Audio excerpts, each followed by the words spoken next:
우리가 오랫동안 전통이라고 여기지만 실제로 이 전혀 다른 의미와 또 배경 속에서 지녀진 이 전통이 있습니다. 그 중에 대표적으로 하나가 이 장례식에서 나타나고 있습니다. 이 조선 시대 때의 장례식에서는 고인에게 가장 좋은 옷으로 입혀 주었습니다. 그래서 지금도 조선 시대 때의 그 묘를 발굴해 보면 가장 그 당시에 입었을 때 좋은 옷을 입고 계신 것을 볼 수 있습니다. 그래서 왕은 이 공룡포를 입고 또 여인 같은 경우는 그 혼례 때 입었던 가장 아름다운 그 옷을 입고 이 가정에서 명주나 비단 옷으로 만든 그 옷을 입고 고인을 보내 주었습니다. 이 사는 날 동안 이분들이 고생을 하였지만 그 가는 길에 가장 좋은 옷을 입고 가도록 했던 것입니다. 그런데 문제는 1930년대 일제 강점기 시대 때에 이 상황이 바뀌어집니다. 조선 총독부는 의례 준칙을 만들어 이 반포하였는데 비단과 명주와 같이 이 좋은 옷감으로 그 고인을 입지 못하게 하였고 싸구려 삼배나 무명으로 수의를 만들어서 입게끔 하였습니다. 원래 삼배라고 하는 것은 부모를 보낸 자식이 입는 옷입니다. 상주들이 입는 옷인데, 왜냐하면 이 죄인된 자들로서 가장 낮고 천한 것, 싼 것을 입고 있는 모습을 보여주고 있었던 것입니다. 일제는 조선의 문화를 낮추고 전통과 품위를 깎아내리고자 하였고, 일본 문화보다 조선 문화가 훨씬 하등하다라는 것을 보여주기 위해서 이 죽은 자가 비단 옷을 입지 못하게 하였고, 싸구려 이 삼배 옷만 허용함으로써 그들의 품위를 깎아내리고자 하였습니다. 그렇게 90여 년의 세월이 흘렀지만 이것이 도리어 오늘날 전통이 되어버렸고 지금까지도 이것을 입고 있습니다. 만일 이것을 우리가 깊이 생각하고 난다면 이 오랜 전통이 우리는 바뀌어질 것입니다. 당장 저도 이 이야기를 보고 나서 만약 제가 수의를 골라야 하는 상황이 된다면 돌아가신 그분께 가장 저는 좋은 옷을 입혀드리거나 정장이나 한옥같이 좋은 옷으로 입혀서 보내드릴 생각을 하게 되었습니다. 우리가 어떤 일이든지 간에 오랫동안 보아왔고 또 오랫동안 경험하였던 것이 마치 당연하다라고 생각할 수 있습니다. 하지만 이렇게 배경을 알고 보면 그 의미가 전혀 다르게 다가오고 이제 우리로 하여금 다른 행동을 하게끔 만들어 줍니다. 오늘 본문 속에서도 우리가 예상하고 또 당연하다 생각했던 것과는 다르게 이 역사를 이끌어가고 계시는 하나님의 또 다른 모습을 발견할 수 있습니다. 그렇게 전혀 다른 모습 속에서 등장하시는 하나님에 대한 발견은 곧 우리로 하여금 새로운 삶을 만들어가도록 이끌어가고 있습니다. 사실 오늘 본문의 그 내용들은 표면적으로 살펴보면 단순한 이야기로 구성되어져 있습니다. 요나가 하나님의 말씀을 선포하였고 니느웨가 회개하였고 하나님께서 그 심판의 뜻을 돌이키셨다라는 내용을 담고 있습니다. 그런데 이 이야기 속에서 하나님의 반전이 담겨져 있습니다. 그 반전이 우리로 하여금 어떻게 살아가기를 요구하는지 우리가 이 시간 함께 살펴보기를 원합니다.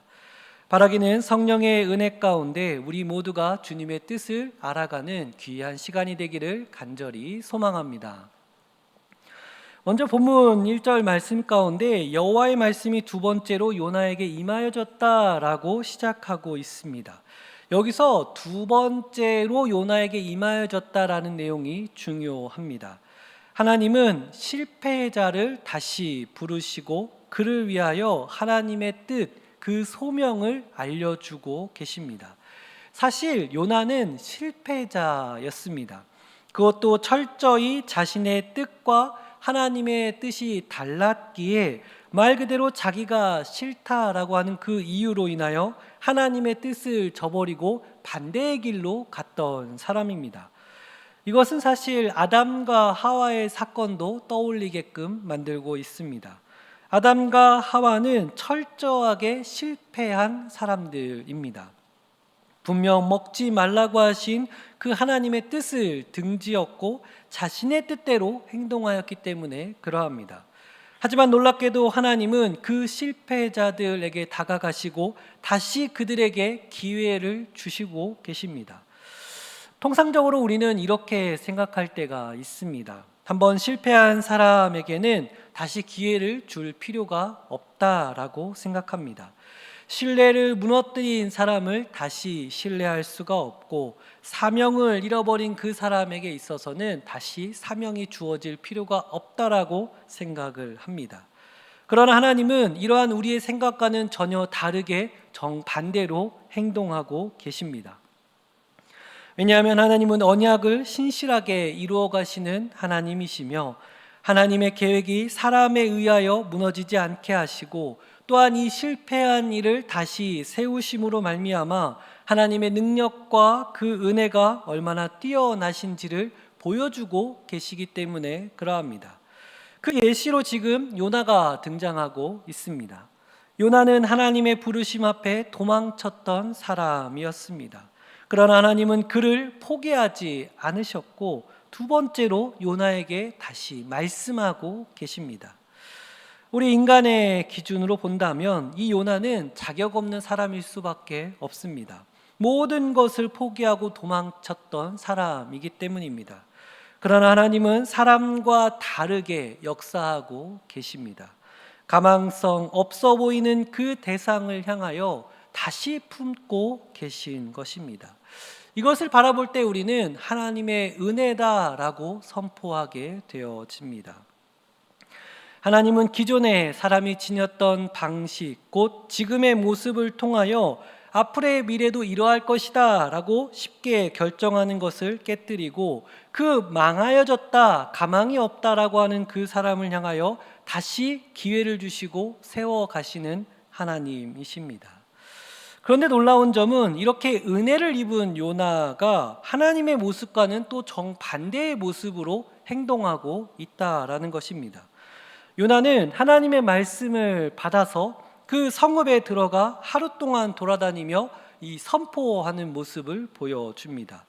이 40일 뒤에 니느웨가 무너질 것이다라고 선포한 것입니다. 여기서 요나가 어떠한 마음으로 이것을 선포하였는지를 우리가 유추해 볼 수 있습니다. 아마도 요나가 하나님의 말씀을 선포하여서 이 니느웨의 사람들이 돌아오기를 바란다라고 생각할 수 있습니다. 그러니까 이 하나님의 은혜를 경험한 요나가 하나님의 마음이 이러하구나라고 깨닫고 니느웨 사람들에게 선한 마음으로 선포했다라고 생각할 수 있습니다. 그런데 이어서 나오는 4장의 내용을 살펴보면 이 요나는 진심으로 이 하나님의 마음을 받아서 이 사람들에게 선포한 것이 아니라 이 니느웨 사람들이 심판을 받아서 망하기를 바라였던 것으로 볼 수 있습니다. 왜냐하면 4장 1절에서는 요나가 매우 싫어하고 성내었다라고 시작하기 때문에 그러합니다. 요나는 이 니느웨 사람들이 회개를 하고 하나님께 돌아오는 것을 극도로 싫어했던 것입니다. 여기서 우리는 요나를 비롯해서 우리 모두가 정작 자기는 반전으로 다시 기회를 주시는 그 하나님은 경험하고 있으면서 그 은혜가 다른 사람에게 흘러가는 것은 원하지 않고 있음을 발견할 수 있습니다. 나에게는 용서와 회복의 놀라운 그 하나님을 경험하고 있으면서 정작 나를 불편하게 하거나 혹은 내 마음에 들지 않는 이들에게는 하나님의 심판이 임하기를 원하고 있다라는 것입니다. 만일 사람의 방식대로 실패한 사람은 더 이상 기회가 없다라고 생각을 하지만 하나님은 그 실패한 사람을 다시 사용한다라는 것을 우리는 깨달아야 한다라는 것입니다. 마찬가지로 우리가 그러한 은혜를 경험하였다라고 한다면은 내가 볼 때 이 사람은 더 이상 가망성이 없는데 이 사람에게는 더 이상 좋은 일이 일어나지 않았으면 좋겠는데 라고 지니는 사람이 있다면 그를 향하여서 새로운 삶의 기회가 주어질 수 있다라는 소망을 품고 있어야 한다라는 것입니다. 정확히 말하자면 그렇게 새롭게 반전의 역사를 이루어 가시는 하나님을 믿고 그 대상을 바라보아야 한다라는 것입니다. 우리가 결코 요나처럼 자기 자신은 은혜를 받아서 새롭게 시작되었으면서 다른 이들은 반드시 멸망해야 한다라는 그 생각 속에서 살아서는 안 되는 것입니다. 반전의 하나님을 내가 경험하였다면 다른 이들도 동일하게 그 하나님이 역사하시게 된다면 그의 삶이 새롭게 일어날 수 있다라는 그 소망 가운데 삶을 살아내야 할 것입니다. 본문은 이어서 이것에 대해서 조금 더 구체적으로 다루고 있습니다. 즉 변하지 않을 것 같던 사람이 변할 수 있음을 보여주고 있는 것입니다. 니느웨와 같이 가능성이 전혀 없어 보이는 사람이나 공동체나 어떠한 상황들이 있어서 하나님의 주권 아래 이것이 변화되어질 수 있음을 보여주고 있습니다. 이 당시 니느웨는 이 잔혹하고 폭력성으로 이 악명이 높은 성읍이었습니다. 이 성경에서 니느웨에 관한 기록은 이렇게 나타납니다. 요나에서는 이 3일 길을 걸을 만큼 큰 성읍이었지만 이 나훔서에서는 그 성이 피와 강포로 가득한 성이다라고 기록하여 있고 스바냐에서는 교만하고 안일한 성읍이다라고 표현하고 있습니다. 역사적인 기록 속에서의 니느웨는 이 아수르 제국의 수도로서 군사적으로 잔혹한 성으로 유명하였다라고 기록되어져 있습니다. 정복지의 그 주민들을 사슬로 묶어 끌어갔고 귀와 코를 베는 이 형벌들이 이루어진 곳입니다. 이 고고하게 발굴 속에서 이 포로들을 이 잔혹하게 학대하는 모습들도 발견되기도 하였습니다.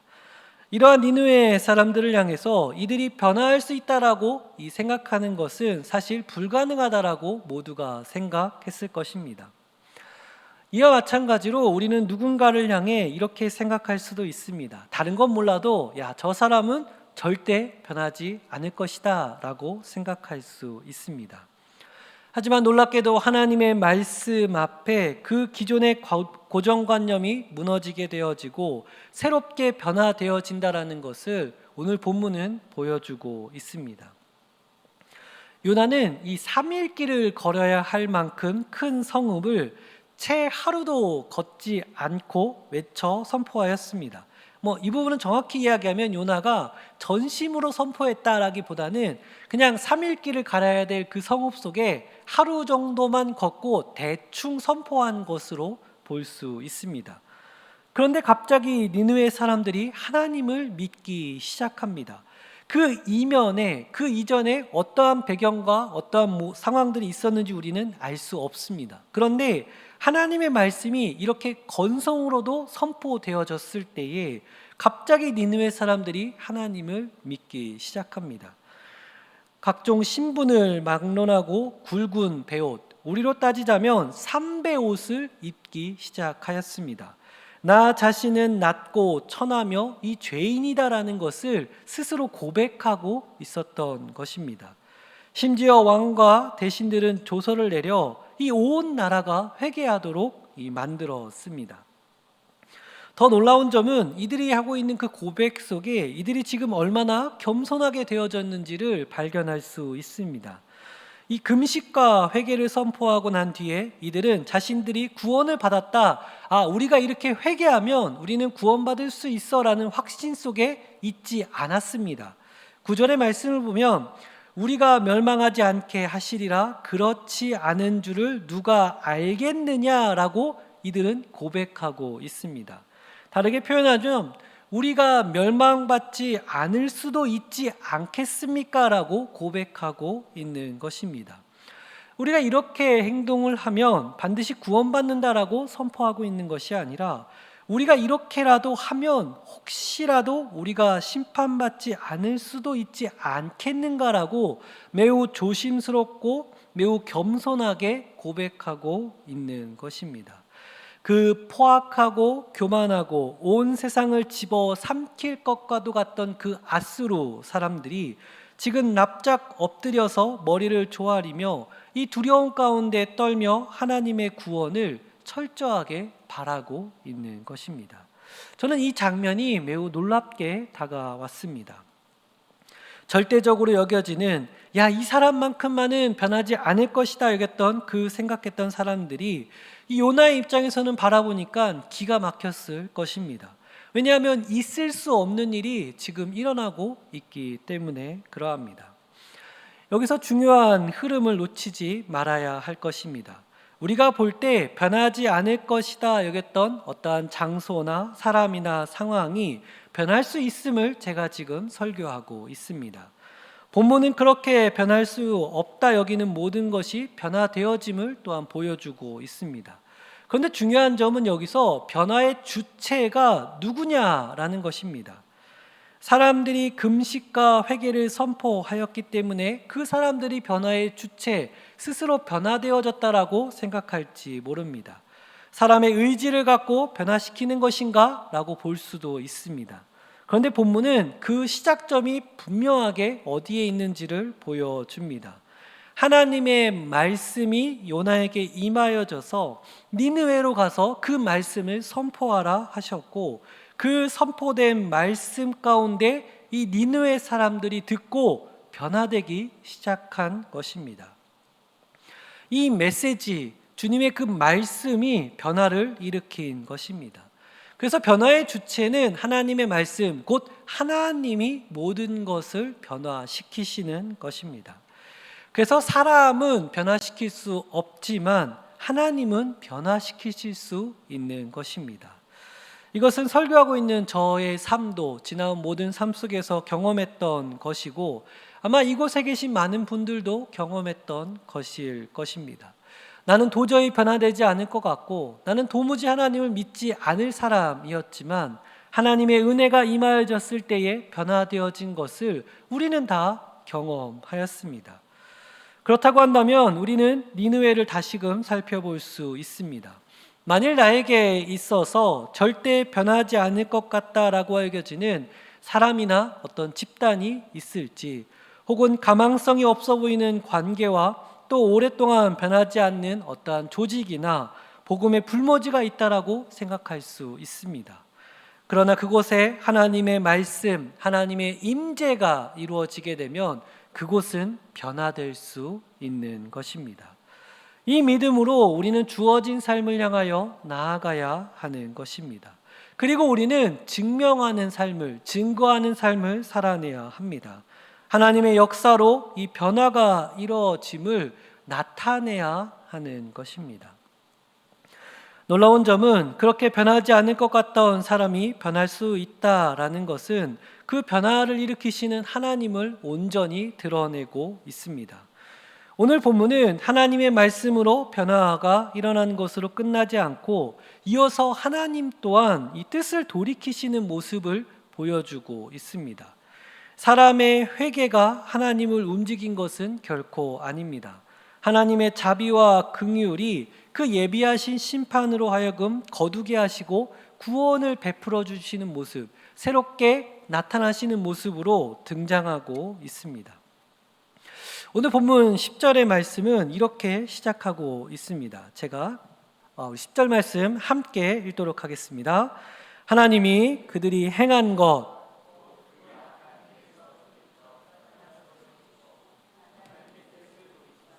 그들에게 내리리라고 말씀하신 재앙을 내리지 아니하시니라. 아멘. 변화되지 않을 것 같던 사람이 변화될 수 있음을 보여주면서 이어서 하나님도 변화되어지고 있음을 보여주고 있는 것입니다. 여기서 하나님께서 뜻을 돌이키셨다라고 기록하고 있습니다. 니느웨 사람들이 금식하고 강포에서 떠났고 그 회개하는 사람들을 보고 하나님도 재앙을 거두어 들이십니다. 그래서 여기서 우리는 한 가지 질문을 하게 되어집니다. 하나님은 변하지 않으신다라고 우리가 생각을 하는데 어떻게 뜻을 돌이키셨을까? 그러니까 변화되어지는 모습을 볼 수가 있을까? 그래서 하나님이 변덕을 부리시는 것인가? 라고 생각할 수 있지만 결코 그럴 수 없습니다. 성경은 분명히 우리에게 이렇게 이야기하고 있습니다. 민수기 23장 19절에는 하나님은 인생이 아니시니 변개가 없으시다라고 선포하고 있고, 사무엘상 15장 29절에서는 이스라엘의 지존자는 거짓이나 변개가 없으시다라고 선포합니다. 그런 성경은 또 이렇게도 기록되어져 있습니다. 출애굽기 32장 14절에서는 여호와께서 뜻을 돌이키사 재앙을 내리지 아니하신다라고 이야기하고 있고, 아모스 7장 3절과 6절에서도 역시 뜻을 돌이키시는 하나님에 대해서 보여주고 있습니다. 그러면 이 두 가지 말씀이 서로 모순되어지는 것일까? 그렇지는 않습니다. 성경에서 이야기하는 하나님의 모습은 하나님의 그 성품과 하나님의 그 언약은 변함이 없으시지만, 그 대상이 되는 사람이 변화되어지면 하나님은 그 변화에 대하여 일괄되게 반응을 보여주고 계신 것입니다. 조금 깊이 생각돼야 될 부분인데, 예레미야 18장 7절에서 10절까지에서는 이 내용들이 담겨져 있습니다. 어떤 내용들이냐면, 만일에 한 민족이 악에서 돌이키게 되어지면 하나님은 내리고자 하셨던 그 재앙을 거두시고, 근데 반대로 복을 약속한 민족이 만일에 악을 행하게 되어지면 그 복을 거둘 것이다라고 기록하고 있습니다. 그래서 하나님이 변덕을 부리시는 것처럼 보여지지만 그것이 아니라 회개하는 자에게는 하나님의 동일한 성품인 긍휼로 나타나시는 것이고, 악에 머무는 자에게 있어서는 언제나 공의로우신 동일한 하나님이 심판으로 그에게 나타나게 된다라는 것입니다. 이것이 니느웨에게 나타나고 있는 것입니다. 이 변화의 주체가 사람이 결코 아님을 우리는 살펴보았습니다. 하나님의 말씀이 선포되어져서 그들의 마음이 깨어진 것입니다. 사람 스스로가 변화된 것이 아니라 하나님이 지금 변화시키고 계십니다. 이것을 쉽게 이미지로 상상해 보자면, 마치 두 개의 돌이 있는데 하나는 매우 강성이 강하고 단단한 돌이고 하나는 무르고 쉽게 부서지는 돌이라고 할 때에, 이 둘이 서로 만나서 부딪히게 되어지면 단단한 돌은 그대로 있고 부드러운 돌은 깨어지는 것처럼, 변치 않으시는 하나님의 말씀이 변화되어지는 사람을 만났을 때에 사람이 변화되어지는 것입니다.